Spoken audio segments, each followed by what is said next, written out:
discussing here is bitterness versus betterness. Yeah.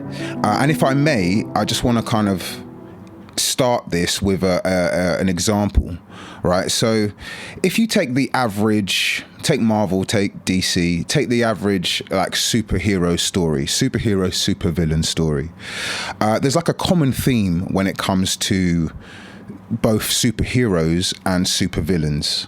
And that theme is that they both have actually suffered something very similar in their lives. Some sort of trauma, some sort of struggle, some sort of issue has occurred within their life that has then led them to become either a superhero or a supervillain. But what we discover when we start to analyze these characters a bit closer is that they have this trauma in common.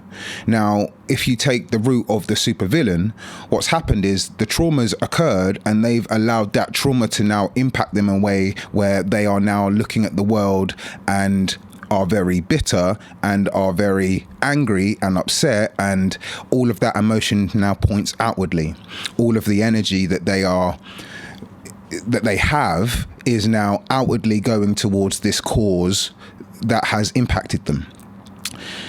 If you take the superhero, for example, which again, as humans, when we kind of watch these things, we all align ourselves with more so like, oh, I'm the main protagonist of this story, of course. So if we look at the superhero, a similar, if not an identical trauma has occurred, except what they've done with that is they have said to themselves, right, what I'm going to do with this trauma is I'm going to now, 1, turn it around, 2, use it to strengthen me, and 3, use it to prevent other traumas from happening to other people.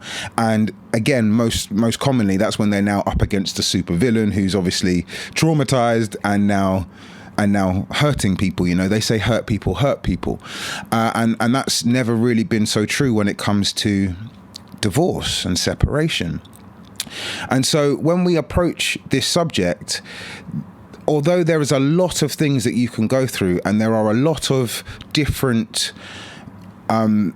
examples of people going through it in different ways, and of course it's very, very personal, there are really only 2 outcomes. Right? And it's the outcomes are a decision. You make a decision about those 2 outcomes. The outcomes are bitter or better. It's really that simple. You're going to hold on to bitterness, or you're going to take what's happened to you, good or bad, and you're going to make it good. You're going to decide this will impact me for the good. If I use another example of, you know, for example, me going to the gym and training, or just someone working out, you are going to take that bad feeling, that painful feeling, and turn it into a good situation. You know exactly how you've got to get there. You also know, if I may use the same example, you also know that it's not going to happen overnight. Using that pain, the pain I feel today, lifting weights, isn't going to make me wake up tomorrow like, oh, now I'm fixed, better, stronger, look at me, 6-pack in the mirror. It doesn't work that way.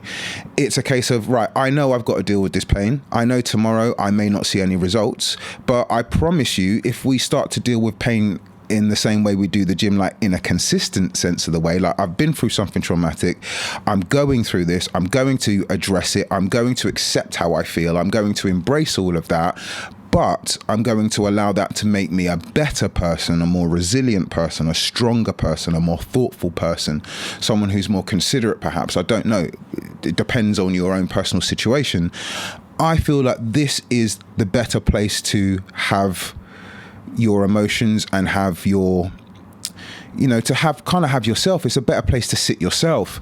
Now, let's deal with the bitter. The bitter is real. Let's be very honest. You can be bitter for 101 different reasons as well, by the way. You could be bitter because they're still not, your ex-partner still isn't acting right, and they haven't acknowledged how they ever behaved, and it's just them, and it's just, you know, bitter.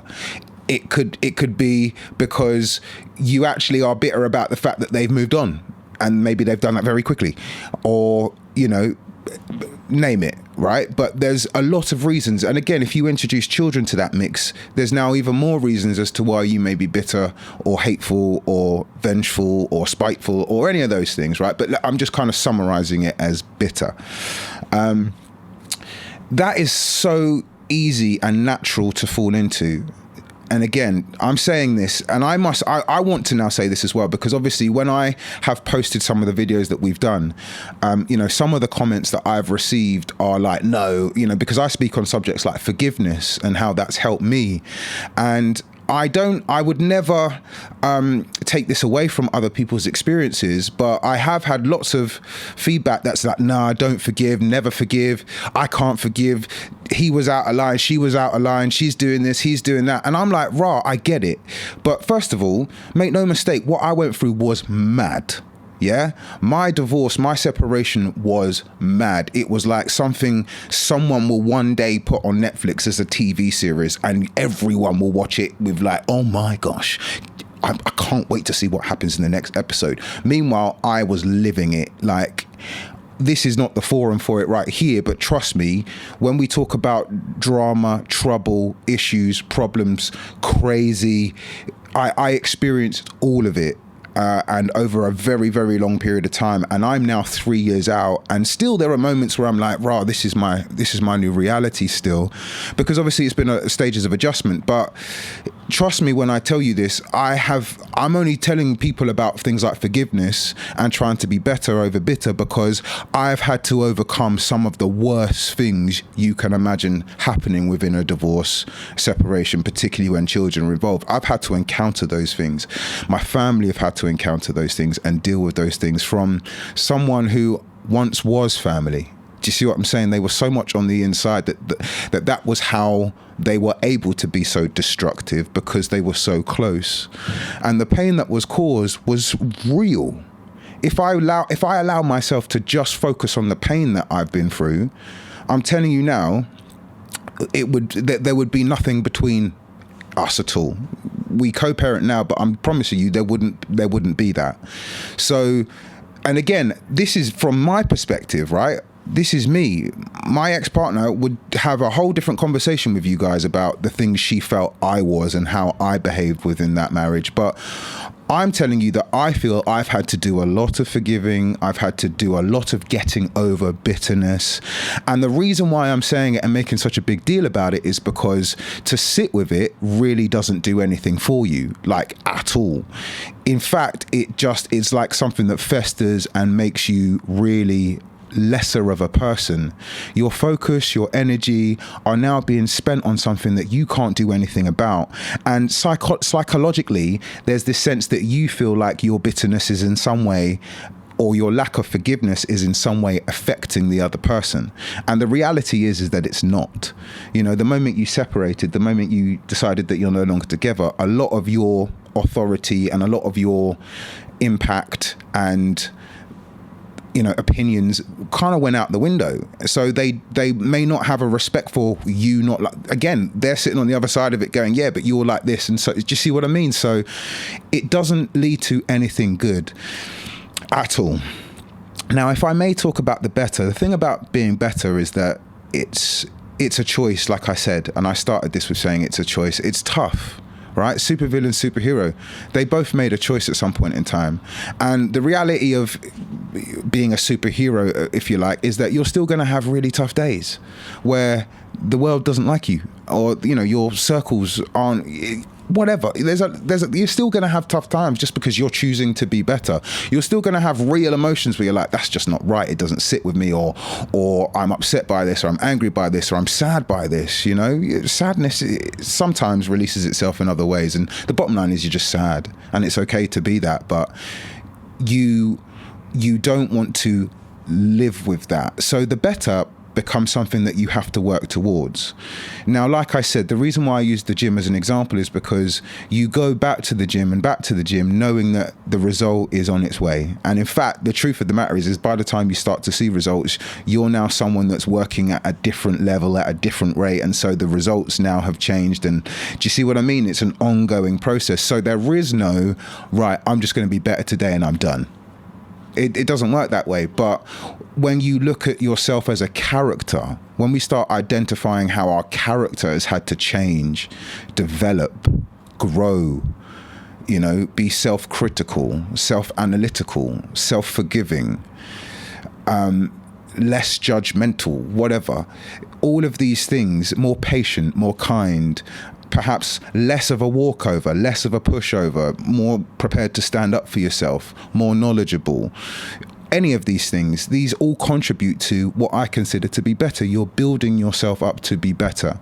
Now, if you're someone that's perhaps still okay with the idea of long-term relationships, marriage, then you may even think that someday I'm going to meet someone and I'm prepared to go down this road again. Now, if that's you, this is also like how you become a better partner. This is also how you avoid being 2 divorces in, 3 divorces in, which can happen, and no one's perfect, and you still can't guarantee someone you get with the second time is going to work out any better than the first time.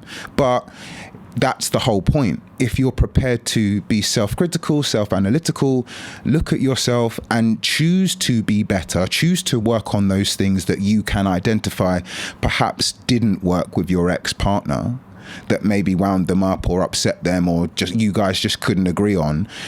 There are things that you can work on that make you better, that make you a stronger, more resilient, nicer, kinder, more thoughtful person. Now, admittedly, not everyone in this world cares about that. And like I said, if you're really a supervillain, and I'm not calling anyone a supervillain, but you understand, if you've gone down that road, then if you look at the worst of the supervillains, they're now in a point where they don't even care. Right? I don't care. I'm so hurt, whatever. And there are people like that. And to the people like that who just don't care, society's never been nice to you. The family you were tied into, if it was a marriage, you never liked you. This person's now keeping you from your kids, or hasn't paid any money towards your children and doesn't care and doesn't ever show up for them. I'm speaking to the person that's got real, legitimate reason to be better. Yeah. Put it in the comment section by all means. I'm talking to you, yes, and I'm challenging you right now to be the person that tries to be a bit better with all of that. And I'll say something, it's not fair. I think oftentimes as adults, this, it comes from being a child. We seek fairness in this world. We seek justice, and it does exist. It does exist, but the truth of the matter is that not everything that happens to you will be fair or will be just. And so knowing that, deep in that, having a conscious sense of that being the truth, you have a decision to make about what you do and who you become when those things do, if those things do happen to you. Now, it's relative. Some people will never go through something so heartbreaking, so troubling, so deep. And again, someone might be going, man, divorce was the best thing I ever did, and it wasn't heartbreaking at all. I met my next person and great, cool, no problems. Don't have a problem with that at all. But I'm just saying to, again, those people that are really, really got legitimate reasons to be bitter, for your sake, be better. It's not helping you. It's not helping them. The situation won't change with bitterness. You might feel like they are picking up on it and they are suffering now because, of how bitter I am to them every time we communicate. I let them know it. Cool. Well done, you. And I'm sure they feel terrible. But realistically, how do you feel when you end that conversation? Because if it's just like, it's fair now because I had to say, they did this to me in the relationship, so I'm treating them like this. Now it feels fair. Yeah, cool. You got your fairness, but how do you really feel? Is your conscience totally clean? Now, if it is doing all of that, I'm going to have to wonder if you're a supervillain. I'm going to have to wonder, because if you can honestly know that you're not being your best self, you can honestly know that that's how you would expect anyone to treat you. If the shoe was on another foot, if this were your parents, and again, you might have suffered that. That's also what causes a lot of children who are now adults going through the same thing to feel a certain way about it. Well, my mum was like this, my dad was like this, and my ex-partner's now like this, and it's all coming together. It's a lot, to that person. Maybe maybe speak to someone. And I'm not saying that disrespectfully. I'm just saying like seek it out. Not just your mate who's also been through something traumatic and always wants to get you riled up, or will just yes people that just yeah you're right. No, speak to someone that can help you unpack it, because I honestly feel, and when I speak to people about this, it's like I know you're getting that last word in, and I know that makes you feel good, but I also know you go home suffering. You don't go home feeling good. You don't have peace. Because you feel like you've always got to show up bitter. You've always got to present bitter. You've always got to present angry or frustrated, or, you know, and maybe rightfully so. This is what I'm saying. I'm not even like, you know, I get it. Maybe rightfully so. This Joker is not about, this Joker's taken the mick. They've been rude, abusive, whatever. Name it. Cool. No issues with that. I'm just saying, okay, now we understand how terrible your situation is.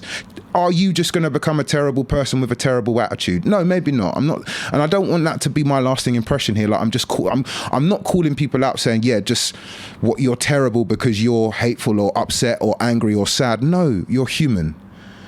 I'm just saying, don't let that be the end of your journey.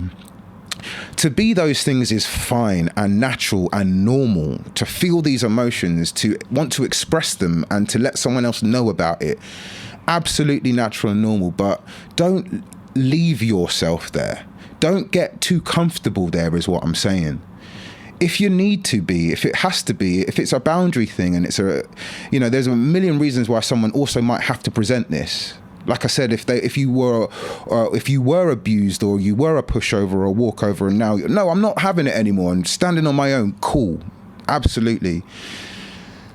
But try not to stay there, because it's not the best version of you.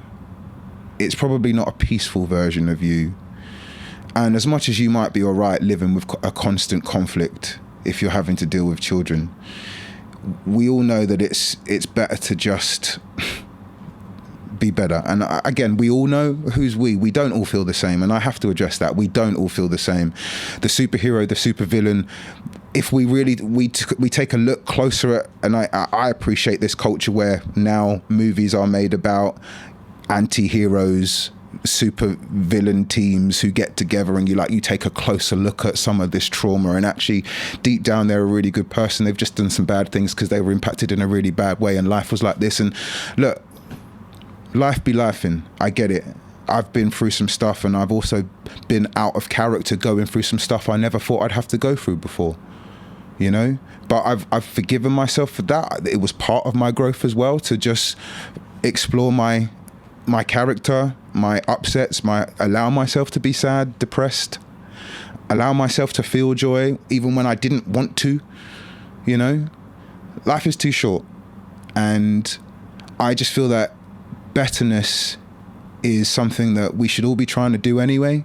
But when you've been through something like a divorce or separation, like I said, you really have two choices. And I feel like that is something that is really important to grasp as soon as you can.